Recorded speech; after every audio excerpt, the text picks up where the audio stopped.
Listen, as soon as I saw that pink suit, I knew Spike was on the money team. Okay? And then I got even closer. I went further into the exhibit and I saw the Candy Wiley. I said, the man's pockets are deep. They're just deep. He got it.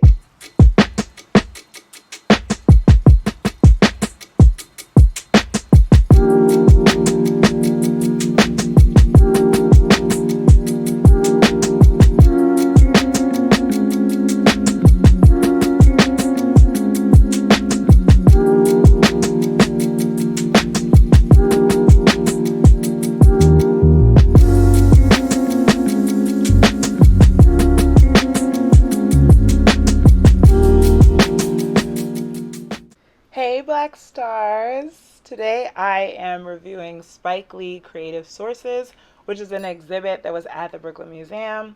I don't have nothing to show y'all except for my receipt because they don't really do programs at museums. Y'all get it.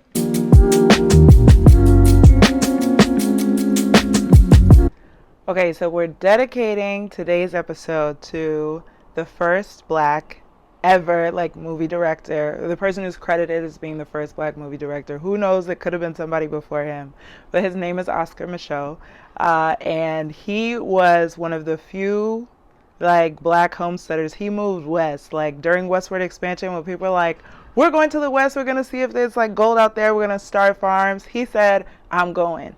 And part of this was because in his younger years he felt he had been swindled out of $2. And he decided, I'll never work for anybody again. I'll only work for myself. And so not only can I respect that, but the man made a bunch of films. They went back and gave him a star on the Hollywood Walk of Fame. But when I think about all the paths and trails that Spike Lee has blazed, we have to remember that it was somebody who blazed a little bit before he did, right? So I want to give it up to Oscar Micheaux. And since we're dedicating today's episode to him, we're going to pour out a little bit for him,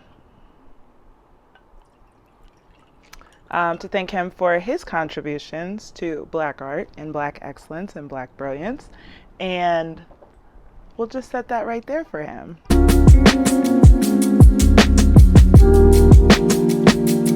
So how did I hear about the show? How did anybody hear about this show? This show was literally everywhere. You couldn't escape it. It was on subway ads. It was on the sides of buses. It was on pop-ups on my screen. Everybody was talking about it. Everybody knew the Spike Lee show was happening in Brooklyn. It was a thing. It was kind of the same energy and experience around the Book of Hove exhibit at Brooklyn Public Library. I don't remember any sort of promo before it came out. I just remember all of a sudden my social media, my text messages, everybody's like, oh, did you see Book of Hope in Brooklyn? And I honestly thought it was at the museum because I had never heard of anything even happening, events happening at the Brooklyn Public Library. So I could not tell you who was the first person to mention to me that there was a Spike Lee exhibit at the Brooklyn Museum. But I can tell you it did not take me too long to get down there. And when I went, I actually did a 1-2. I went to see Book of Hove at the public library, which is walking distance. It's a hop and a skip right over to the Brooklyn Museum.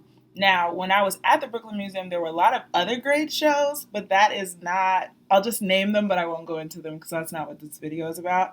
I also saw Africa Fashion, which... Chef's Kiss, amazing. And there were just so many, the Brooklyn Museum is a great place to go. If you're ever oh, I want to go to a museum, I don't know what's up, I don't know where to go. I think it's a really accessible and unique collection of items there.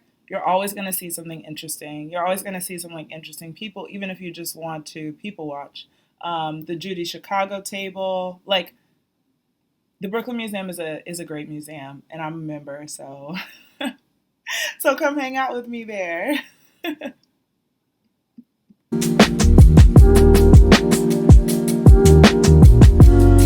I have this memory from early in the pandemic where I'm laying in bed, scrolling through the shows, trying to find something to watch, and I'm feeling pretty defeated because I'm looking for something specific. I'm looking for something that's going to be black, that's going to be funny, that's going to make me feel like I'm not fighting for my life in the middle of a global disease spread. And I had already finished Insecure, right? I had already finished Harlem, and Run the World, the show with the like four girls in Harlem, which was basically just an alternate version of Harlem.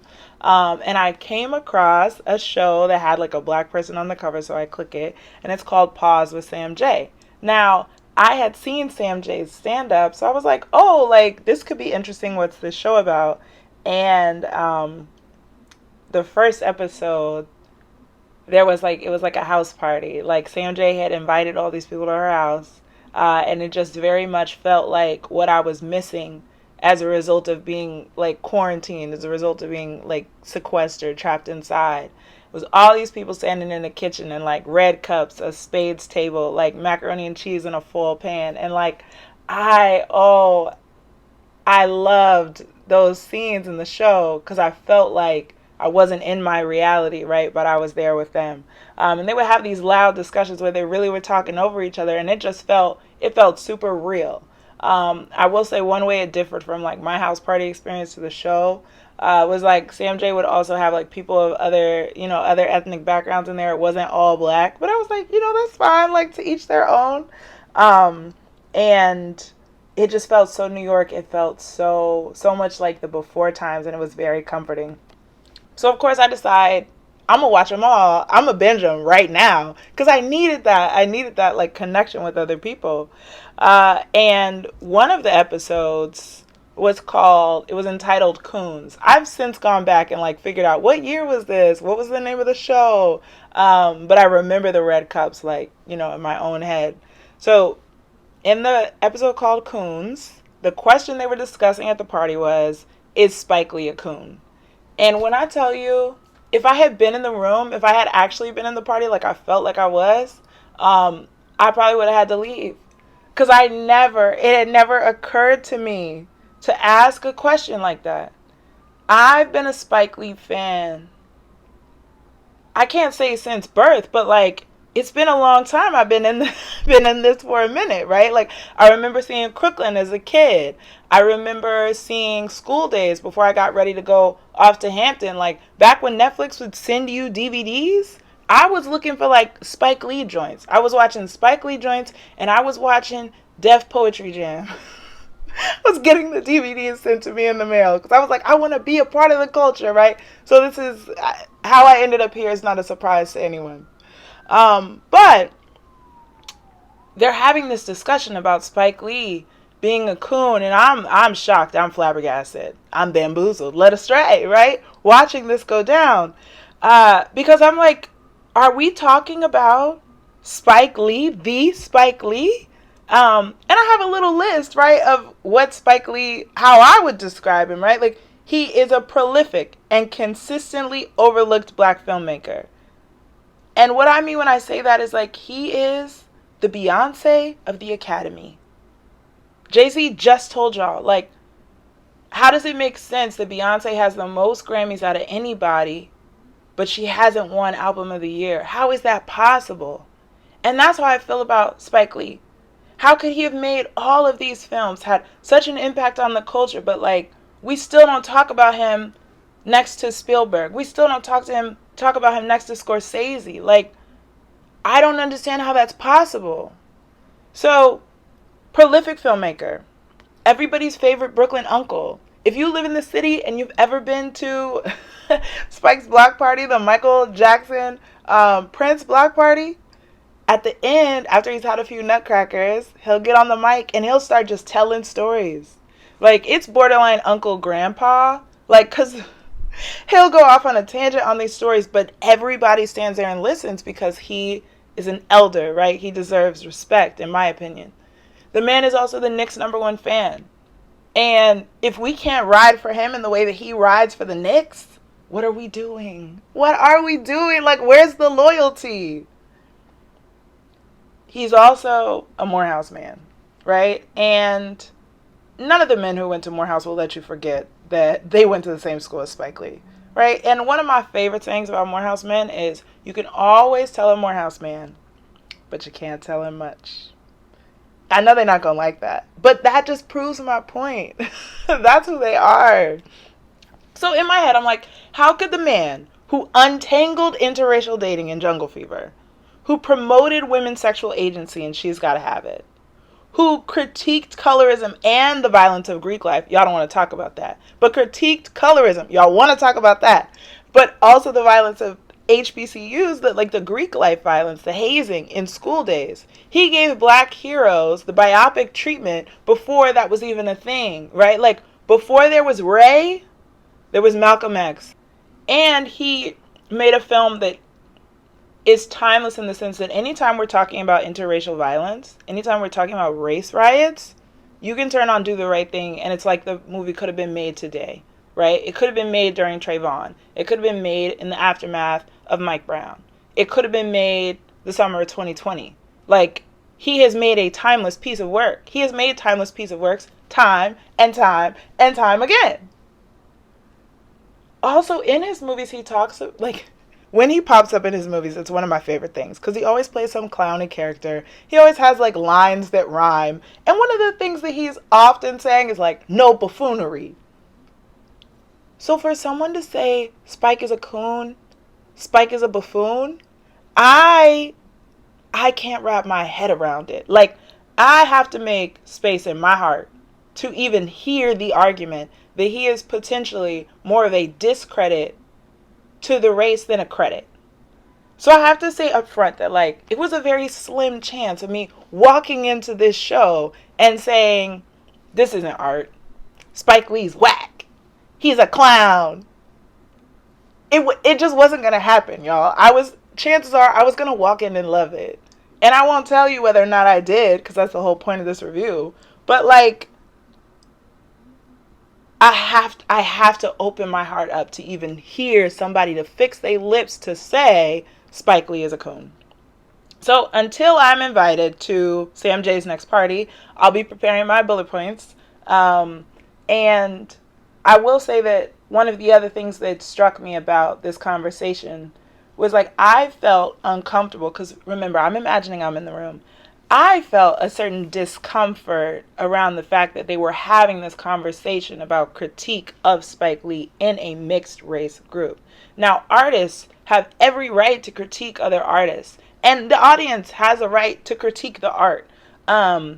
But I was like, this feels like a barbershop conversation. This feels like a back of the church conversation. We really having a conversation with a whole group of people about whether or not Spike Lee made a contribution to the black community. Him being a voice of a generation, a voice of a neighborhood, a voice of a culture, a voice of a community. We're having that conversation with everybody? I don't know about that. All I'm saying is it makes me a little uneasy. So I'm preparing my bullet points for Sam J's next party. Okay, so not too much on Sam J because Spike Lee has his own history of critiquing other black artists, and I remembered something that I obviously had to share with y'all. Now, I have to be honest, and I gotta dig in my history back a little bit. Spike Lee did call Tyler Perry. He called his work coonery buffoonery. So was Sam J calling him a coon just the head that comes back to bite? To quote Malcolm X, the hand that comes back to bite. What is the Malcolm X quote? Chickens coming home to roost. It's chickens coming home to roost, y'all. So maybe this is just the cycle of black artists, black artistry. They get to call each other coons and buffoons. As for me, I don't think I'll participate, but I will be here writing it down and making note of when it happens. So yeah, it's a lot of back and forth. This one's a coon, this one's a buffoon, whatever. The point is, you get to make up your own mind now. The Creative Sources exhibit, Spike Lee's Creative Sources exhibit at the Brooklyn Museum, allows you to decide what you think about Spike Lee's artistry, what you think about his impact on the culture and the community. And, you know, if I may, I would say the decision that it brought me to is that he knows what he's doing. The man is a prolific creator. He is an icon. He got game. Y'all heard it.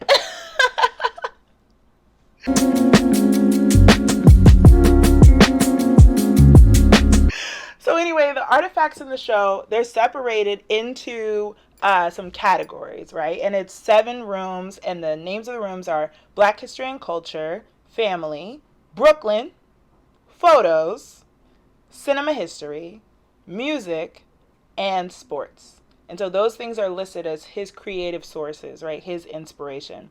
And the thing that I was most moved by out of the whole exhibit, and this is not even a piece of art, right? This is just a placard. But it says at the beginning that everything you see in the show, every single artifact, every single item is owned by, is there, like, by the grace of Spike and Tanya Lewis Lee, which is wild to me.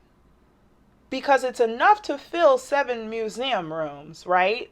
So it's, I don't know where they keep this stuff when it's not on display in the museum. I imagine that, like, Tanya has to tell Spike, like, it's too much stuff, babe. Like, we got to get rid of some of this stuff. But the man will not, right? Like, it's borderline, like, maybe hoarding. But I just appreciate, and it reminds me of, like, when artists own their masters, like when recording artists own their masters, like, shout out Meg Thee Stallion. There's something really powerful about everything in there being yours. They didn't have to call the Academy and say, "Oh, can you loan us the that historical piece from Spike's first movie?" Right? They didn't have to call Samuel L. Jackson and say, "Oh, can you give us the hat that you wore when you played a crackhead?" Like, everything in there was Spike's. And I think it speaks to his interest and commitment to Black art, not only his own, but like the things that the entire community contributes. And so I have to give it up to him off of just that. Because the things that he owns, so impressive, right? Like, of course, some of the things that are in there that he owns, it's not surprising that he owns them, right? There's the pink suit that he wore when he chaired the Cannes Film Festival. And to underscore my previous point, the man has chaired the Cannes Film Festival. But where are the accolades? It doesn't make sense. Another thing that's in there, movie props. He has the G5G varsity jacket that he wore in school days. And, like, me being silly, I really wanted to get a little closer and, like, smell it to see if it smelled like sweat. Like, was this really the jacket that Spike wore? But the security guys were looking at me, so I didn't do that. And there's also, like, random mementos. And again, these are all things that I would expect Spike to own, right? Like his costumes, his clothes, and things that are important to him. But then there are items that are actually valuable, right? Like objectively valuable to people beyond just Spike, that are in his private stash. So he has first editions of Toni Morrison's books. You might have noticed that I too am a Toni Morrison fan, right? She's right over here. He has first editions. He has signed copies. He also has a portrait of Toni that he had commissioned from the Time magazine Person of the Year cover. Like, he saw it on the cover and said, I need that. And the actual piece, the painting with the brushstrokes, is hanging in the Brooklyn Museum. Then there's the art that he owns, right? Beyond the commissions. He has a Kehinde Wiley. We talking Money Town. He has a Basquiat drawing. He has a bust by Augusta Savage. These things are not cheap, y'all. Like, this is like high-end Black art. These are the classics. And then he has like collectible items. He has Prince's guitar. He has a Basquiat drawing. He has original photos of Muhammad Ali and Nelson Mandela with the little plaque that says, this is a certified original photograph. And he has stuff that's like behind the scenes from his own film. Now, I'm a big like history buff, and I know I sound old when I say this, but I love thinking about the fact that like Spike was making these movies before cell phones, before the internet, right? Before computers. There are leather-bound journals in which he hand wrote the scripts to his movies. How does that not move you? The man wrote a movie by hand. Like, have you written a movie? B, could you do it by hand? And what would you do if you made a mistake? If you decided you wanted to add in another scene or add in another line, would you know what to do? Having been on computers for so long, I would love to be able to crack open one of those notebooks and just flip through, right? Or better yet, read along as I watch the movie to see where are the places where it's the same as what he wrote versus when is somebody just like, adding in. Like, all that stuff to me is so cool. Like the behind the scenes, there's the little like factoids about the fact that his dad, who was a jazz musician, scored, that means did the music for, a majority of Spike's films, right? He cast his sister in almost every movie he made.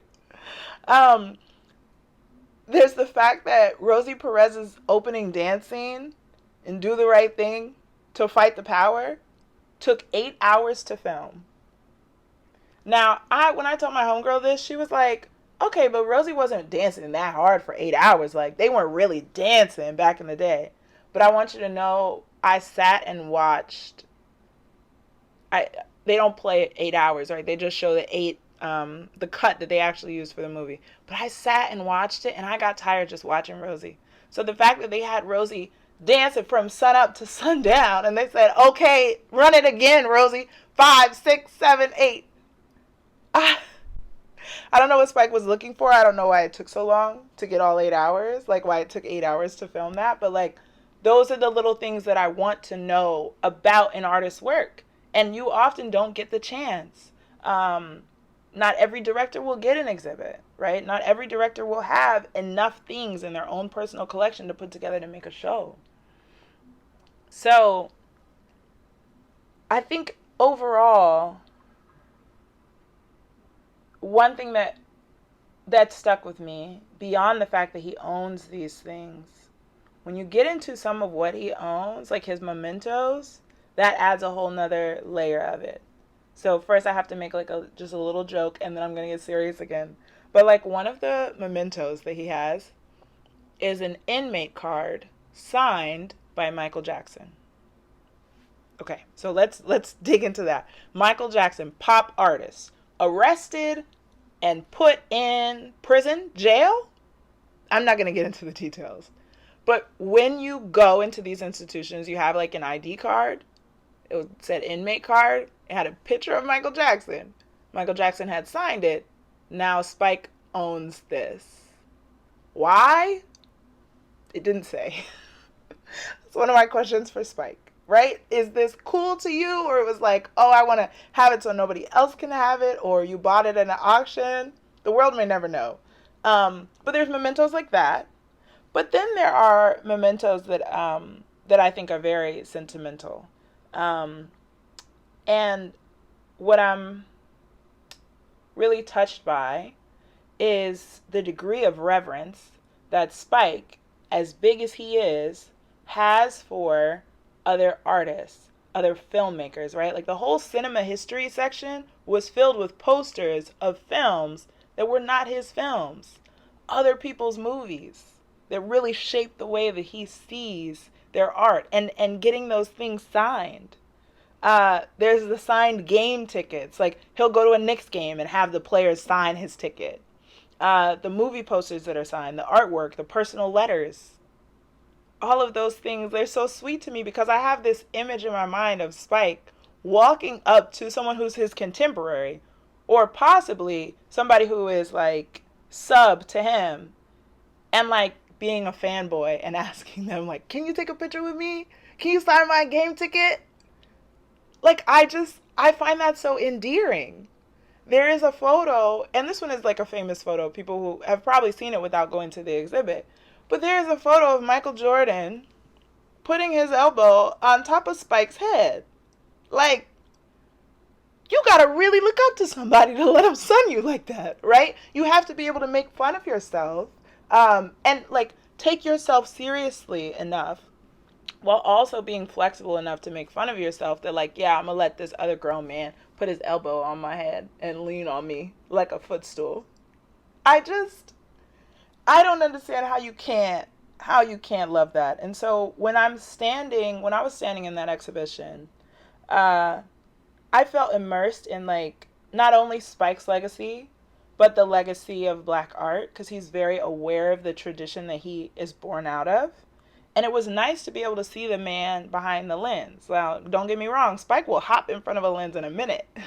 He'll hop onto the court at a Knicks game. Uh, but it was nice to see this other side of him, and to just see how sentimental he is about us, right? About the community. Um, so I give it up to Spike. I don't see the coonery. I don't see the buffoonery. Um, I would love to go to the exhibit with Sam J and be like, okay, but what do you think about this? um, but yeah, masterful, masterful work. And I have to shout out the curator, Kimberli Gant, and her assistant. They did a great job on putting together the work, organizing the work, because it was a real hodgepodge collection, but they found a way to tell a story. And I appreciate them either soliciting Spike or Spike going to them. And I know they're going to do a great job with the Alicia Keys Swiss Beats piece coming up soon. So shout out Kimberli Gant as well.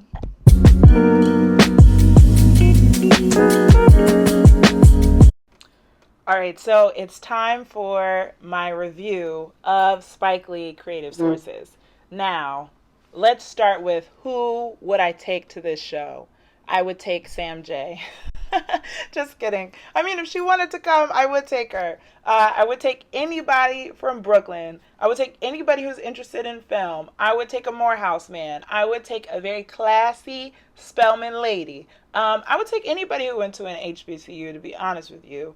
I would take high schoolers. I would take anybody who's like, oh, I'm a content creator. I make films. I make movies, right? Like, let's go pay homage. Let's go see where this tradition of black storytelling, where it stems from in contemporary times. Who else would I take? I would take anybody who's never seen a Spike Lee movie because I'm thinking that might like encourage them to see one. I will say I had not seen Black Klansman before I went to the exhibit, and as soon as I got home, I was like, "Where can I watch this?" Because it was one of the few films that I of Spike's that I had not seen, and I liked it. I enjoyed it. Lil Denzel was in there doing his thing. Good movie and a great story. Who else would I take to this? I would take I would take anybody who collects stuff to let them see this is what you could do with your collection, right? Like you could organize it in a way that tells a story and you could use it to inspire people. So those are just some categories of people that I might take to see this show. Now, you don't have a lot of time. Once again, you need to haul ass. I should have done this review earlier. I'm doing it when I can. But the show closes on February 11th, so make it happen, Captain. Where would I go after? I'm so happy you asked. This is actually a black-owned spot down the street. It's like a little bit of a walk down the street from the Brooklyn Museum, but it is called the Rum Bar, and they have some very delicious jerk pork and Caribbean libations. It's on Franklin Ave, and it's a great place to zoom in on whether you think Spike Lee measures up to your expectations for black artists. Overall, I would give this show 4 black stars. Again, I have to tell you, the chances of me walking in and hating it were slim to none from the very beginning. But I want to say a big thank you to Spike and everybody at the Brooklyn Museum for bringing this story to us, bringing this perspective to us, giving people their flowers while they could still smell them. I think there's something really powerful in that. So overall, thank you, thank you, thank you for watching this review. Please like it. You could put a little like. You can also subscribe to my channel because I have a lot more content coming this Black History Month and into March. I sat down and really planned out a lot of new shows that are coming. We got museums, we have theater shows, we have art galleries. Like it's gonna be really lit. So I hope you'll join me on my Black Star Review journey. In the meantime, though, of course, I am sending you all black love and starlight, and I want y'all to keep shining. So I'll see you next time. Bye, Black Stars.